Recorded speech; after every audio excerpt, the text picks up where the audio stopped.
Assalamu alaikum everyone, this is me Dr. Sami Fahim and my dad Dr. Mohammad Fahim. Welcome to my dad YouTube channel Dr. Fahim Health Tips and welcome to my Facebook page Dr. Sami Fahim.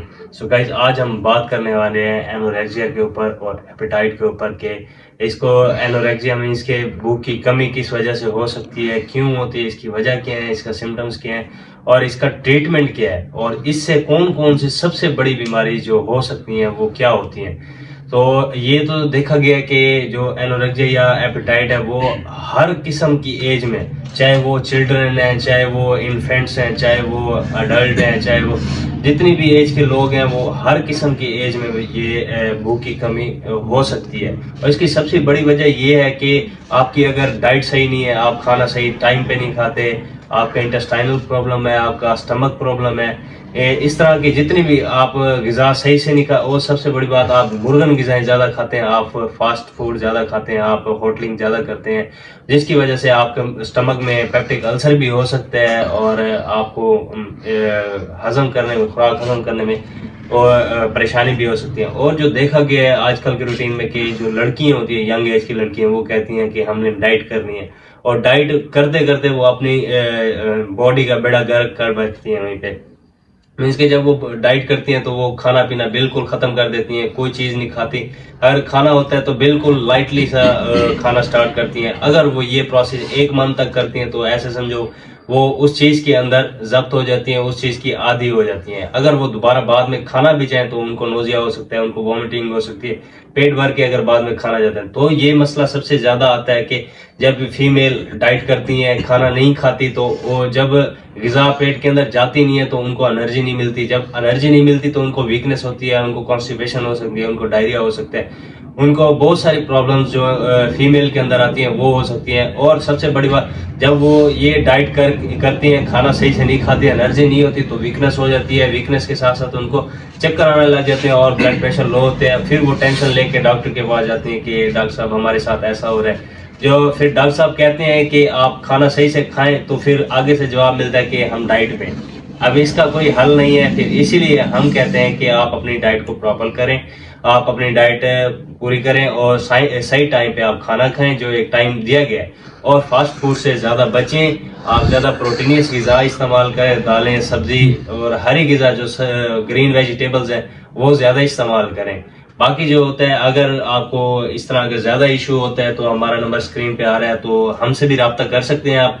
अगर आपके करीब कोई भी doctor है, कोई MBBS है या homeopath doctor है, सबसे बड़ी बात, आप होम्योपैथिक मेडिसिन इस्तेमाल करेंगे तो उसका बहुत ज़्यादा बेनिफिट है। अगर आप एलोपैथिक मेडिसिन इस्तेमाल करेंगे, चाहे वो एक मेडिसिन भी इस्तेमाल करते हैं, तो उसके बहुत ज़्यादा नुकसान हैं। फॉर एग्जाम्पल, आप एक पैनाडोल इस्तेमाल करते हैं, पैनाडोल अगर आप एक दिन के अंदर 6 गोली इस्तेमाल करते हैं, अगर आप 6 गोली इस्तेमाल करते हैं सिर्फ पैनाडोल, तो 7वीं गोली पे खुदा न खास्ता आपकी डेथ भी हो सकती है। और अगर आप पैनाडोल एक्स्ट्रा इस्तेमाल करते हैं तो मैक्सिमम आपको 4 गोली इस्तेमाल करनी पड़ती है। इसके अलावा आप इस्तेमाल नहीं कर सकते हैं। वो दूसरी, अगर इससे ज़्यादा इस्तेमाल करते हैं तो भी बहुत ज़्यादा इसके मसाइल खड़े हो सकते हैं। ये एक सिंपल एग्जाम्पल है। और इसी तरह अगर आप होम्योपैथी इस्तेमाल करते हैं मेडिसिन, तो कोई इसके साइड इफेक्ट नहीं है, आपको लॉन्ग लास्टिंग इफेक्ट उसका मिलेगा।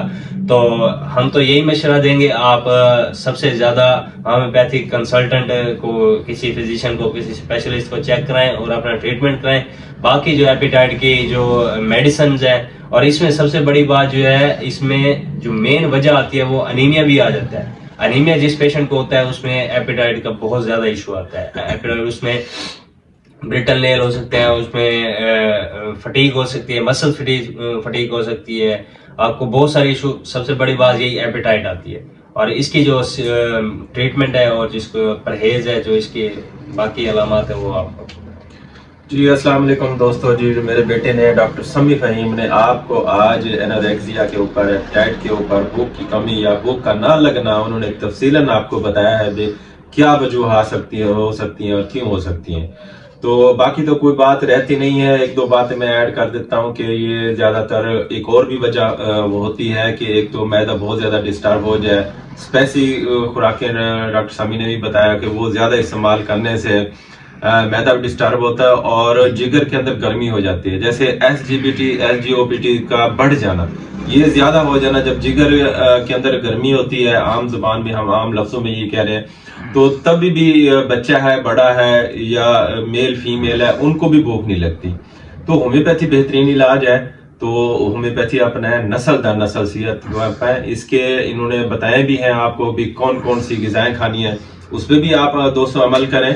अब मैं आपको इसकी मेडिसिन बताता हूँ कि वो मेडिसिन अगर आपको भूख की कमी हो रही है, ये वजह हो रही है। वैसे तो बहुत सारी सिम्टम है, बहुत सारी अलामत हैं, जैसे डॉक्टर समीर फ़हीम ने बताया। अगर हम उसको तफसीलन बताना शुरू कर दें तो ये वीडियो बहुत ज़्यादा लंबी हो जाती है। तो हमारी कोशिश होती है कि 4-5 मिनट की ये शॉर्ट वीडियो बना के आपको चंद जो है ना मेन मरकजी जो अलामत हैं वो आपसे शेयर कर दें, और चंद जो ऐसी होम्योपैथी मेडिसिन है वो आपसे शेयर करें को आपके करीब या होम्योपैथ डॉक्टर है या मेडिकल स्टोर, होम्योपैथी स्टोर है, तो वहां से आप इजीली ये मेडिसिन लेके आप इस्तेमाल कर सकते हैं। खुदा ना खास्ता कोई और वजह है, जैसे सभी ने बताया है कि एनीमिया है, अगर आप ब्लड डेफिशिएंसी है, खून की कमी है, या कैल्शियम डेफिशिएंसी है, या कोई और डिजीज है जैसे TB है, कैंसर है, खुदा ना खास्ता कोई और बीमारियां हैं, तो उनकी वजह से भी ये हो सकता है। या जॉइंट पेन है, कोई भी डिजीज है, किडनी का प्रॉब्लम है, कोई भी, उनकी वजह से भी हो सकता है। तो फिर उसका जो हल यही होता है कि आप प्रॉपर एक इलाज कराएं,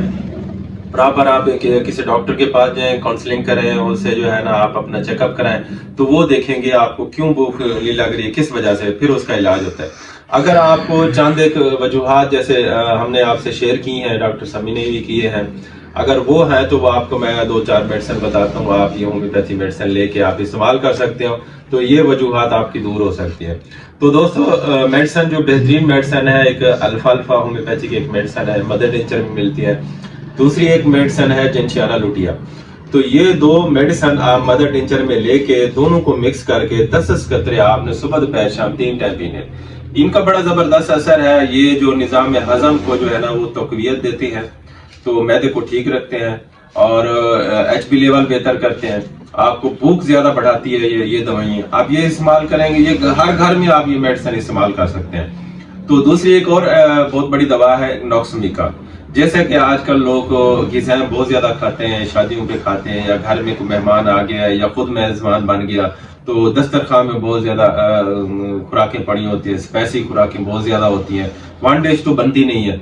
तो जब आपने ये चीजें खाई है तो नॉक्समिका रात को आपने 200 की एक डोज डेली ले लेनी है। नॉक्समिका 200 में लेनी है, और जो मदर टिंचर मैंने आपको बताया अल्फा और जेंशियाना लुटिया, तो ये भी आपने सुबह दोपहर शाम 3 है। अगर आपके जिगर में गर्मी है, SGBT और SGOPT बढ़ा हुआ है, तो चैलिटोनियम होम्योपैथी की बहुत जबरदस्त दवा है, ये जिगर का एक टॉनिक है, वो भी आप 10 कतरे आप 3 टाइम इस्तेमाल कर सकते हैं। अगर बच्चे हैं तो उसको आपने 30 ताकत में देनी है। तो ये थी दोस्तों वजूहात, अलामात, और इन्होंने खुराक भी बताई है, हमने मेडिसिन भी आपसे शेयर की है।